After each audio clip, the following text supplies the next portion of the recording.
nós vemos aqui a situação de Jesus, logo no versículo 1, a transfiguração. Jesus estava no monte.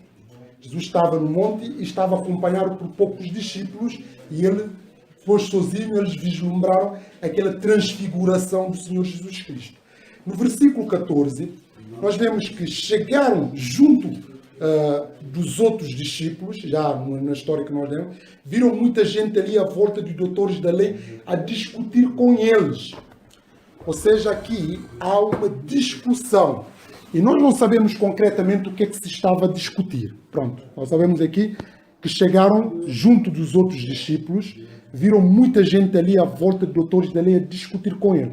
Logo, no versículo 15, nesta versão que eu estou a ler, a multidão viu Jesus, ficou agitada e correu para o cumprimentar. Esta versão diz agitar. Outras versões que vocês têm, João Ferreira de Almeida, o que é que diz ali? A minha diz muito surpresa. Surpresa. Pronto. Espantado, surpresa, enfim, agitada. E aqui nós não sabemos, há alguns comentários que eu estive a ler, falava-se na necessidade de que Jesus tinha acabado de transfiguração naturalmente, com o seu semblante, podia ainda, enfim, não recompor da sua encarnação. E naturalmente isso poderia dar algum espanto de ver Jesus com esplendor. Pronto, isso é uma teoria. E outra diferente é o debate que se rolavam naquilo e havia um susto por parte, neste caso, os opositores, os doutores da lei, porque aos discípulos não conseguirem expulsar os demônios, aparentava uma derrota não só para eles, mas em última instância para o próprio Senhor Jesus Cristo. De modo que quando Jesus estava a chegar, despertava todo esse espanto, essa agitação. É claro que a expressão agitação envolve mais uma conotação negativa, mas como estava a dizer, esse versículo tem sido objeto de várias interpretações. Essa é a razão pela qual as traduções bíblicas vai também inclinando de acordo com a interpretação que quer dar, mas aqui agitada tem uma conotação que não é propriamente conotação positiva, mas sim negativa da própria presença de Jesus perante os outros. Pronto. Mas nós vemos aqui que eles, diz aqui claramente, que eles ficaram, quando viram Jesus, ficaram agitados.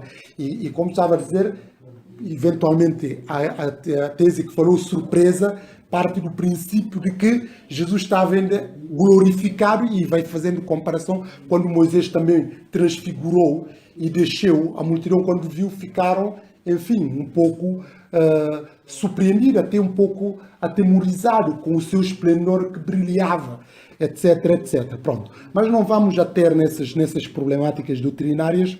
É importante dizer que Jesus chegou perante a discussão que se estava a ter. E no versículo 16 diz, então Jesus perguntou, o que é que estão a discutir? O que é que estão a discutir? O que é que estão a falar? Jesus perguntou, Jesus sabia o que é que se estava a tratar, mas enfim, como é de costume, fez questão de interrogá-lo do que é que estava a discutir. Alguém da multidão respondeu, mestre, trouxe-te o meu filho que tem um espírito mau e não deixa falar. Ou seja, nem os discípulos responderam à pergunta de Jesus, nem os próprios doutores da lei respondiam à pergunta de Jesus. Nós não sabemos se foi motivado por aquela surpresa, que outras versões diziam espantado, ou tipo surpreendidos, etc, etc. Nós não sabemos, mas sabemos que, de facto, eles não responderam.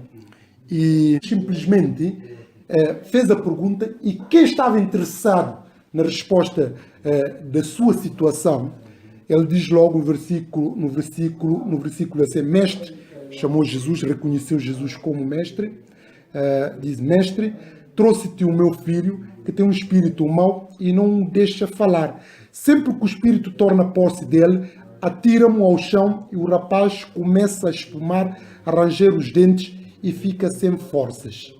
Note-se o estado calamitoso que este jovem se encontrava. Pediu os teus discípulos para expulsarem o espírito mau, mas eles não foram capazes. Eles não conseguiram. Não conseguiram. Podemos perguntar por que é que não conseguiram.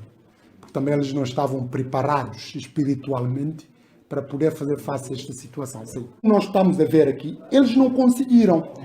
Não conseguiram porque não estavam preparados. Como eu estava a dizer, cada desafio espiritual é um desafio claro. Situação, cada caso é um caso. Há casos que nós podemos só orar e surge efeitos. Há outros casos que é preciso oração e jejum e até vigílias, etc, etc. Para podermos superar estes desafios. E não é só para expulsar demónios, mesmo os próprios desafios espirituais que nós vamos tendo.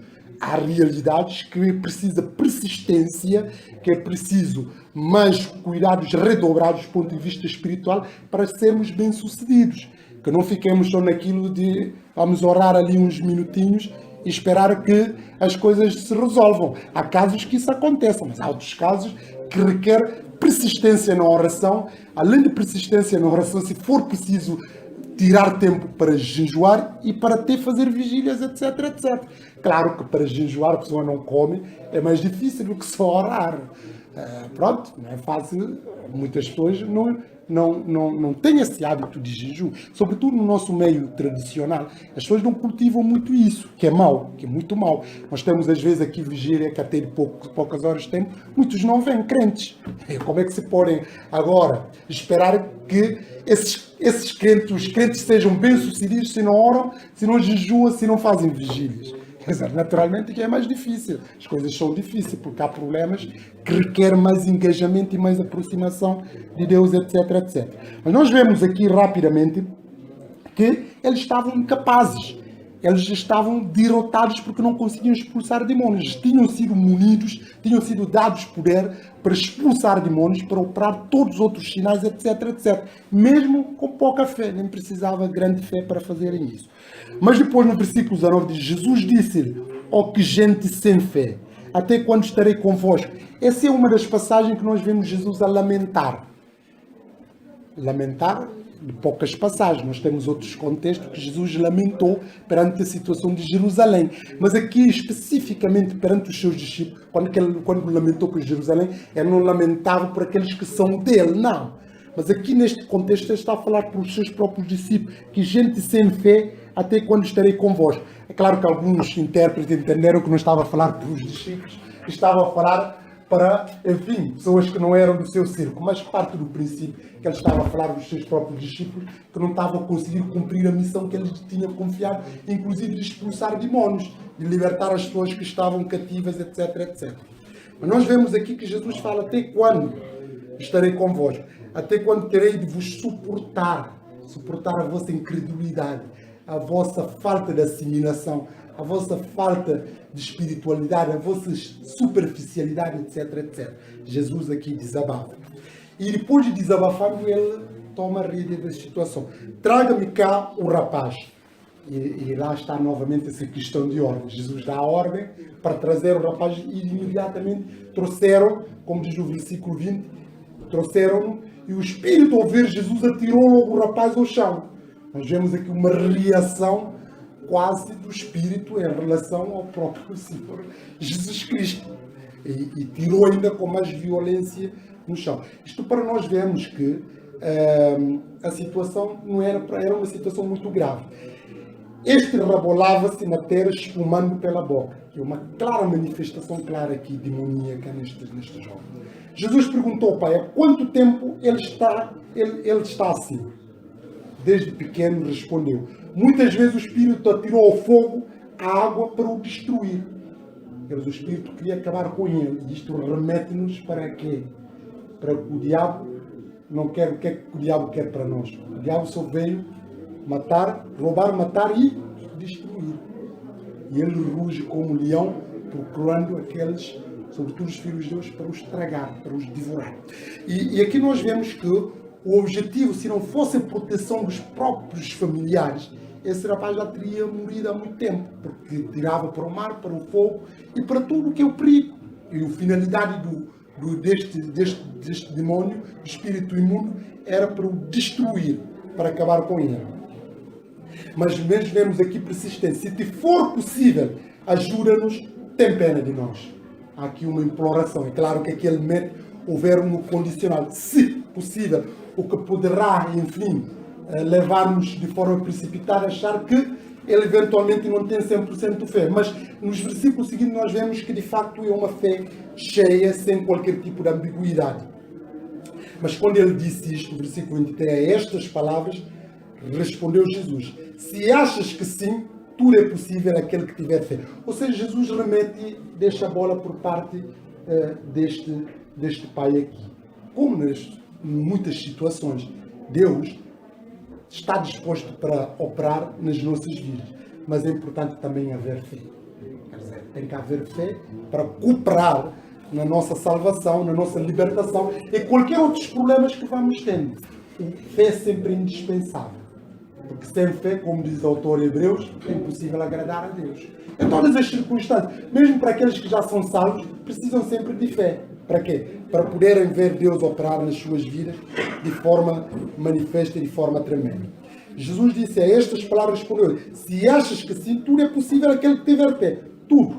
Nada é impossível. Aquele que tem fé, tudo é impossível.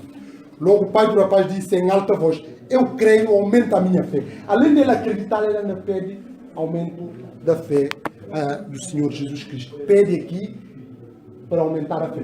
Isto quer nos dizer, mesmo que a pessoa tenha fé, não quer dizer que não possa pedir fé. Também é um sinal de humildade, de reconhecer que nunca conseguimos ter fé suficiente para dizer que já não precisamos de fé. Ninguém aqui pode dizer: eu já tenho fé suficiente, que eu não preciso de ser acrescentado a fé, porque nesta vida nunca chegaremos à plenitude da fé. Basta o desafio que nos é pedido, fé, grau de mostarda, não conseguimos. Ninguém pode julgar autossuficiente e dizer: já tenho fé suficiente. Isso já é arrogância, demonstra que também não temos fé. Mas ela, apesar de dizer que eu acredito, ela ainda pede que Deus lhe aumente, Jesus lhe aumente a sua fé. No versículo 20, ao reparar que ali se tinha juntado muita gente, Jesus repreendeu o espírito mau. Reparem aqui a ordem que Jesus deu. Ao espírito surdo, mudo, sou eu quem te ordeno, sai deste rapaz e nunca mais entre nele. Jesus dá a ordem de saída, ao mesmo tempo a ordem que nunca mais volte naquela pessoa. Há aqui duas ordens explícitas que Jesus deu. A ordem de saída é para não voltar, porque às vezes o espírito pode sair e pode voltar a acontecer novamente e voltar a entrar. Certo? Pode acontecer esses casos. Há pessoas que são libertas, mas novamente voltam, deixam novamente brecha para voltarem novamente. Mas nós vemos aqui que Jesus deu duas ordens, e essas ordens é para cumprir. Não podia haver retorno, sim. Ele diz: sai, mas nunca mais volta a entrar neste rapaz. E essas ordens ao ser dadas, Jesus não dá ordens sem deixar de cumprir, porque a sua palavra tem autoridade e tem poder e opera tudo de uma forma logo clara. No versículo 26, o Espírito saiu aos gritos depois de o agitar violentamente. Nós vemos aqui da forma tremenda como o Espírito saiu deste rapaz. Aliás, como vemos nos capítulos anteriores, quando ele expulsou o endemoniado de Gadarenos, daquela localidade. Aqueles demônios saíram violentamente, entraram nos porcos e precipitaram quase 2.000 porcos, segundo os teólogos. Mas aqui nós vemos que ele agitou de forma violentamente. O rapaz ficou como morto. Parecia que estava morto. De tal modo que muitas pessoas já diziam que ele tinha morrido. Mas Jesus agarrou-lhe na mão, levantou e lhe pôs de pé. Jesus levantou.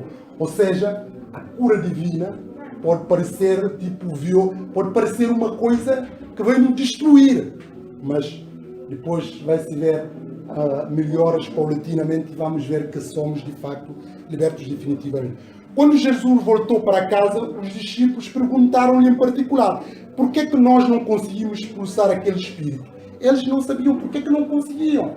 Deviam presumir: mas nós temos fé, nós usamos até outros métodos que já tínhamos usado. Mas olha aqui a resposta que Jesus deu.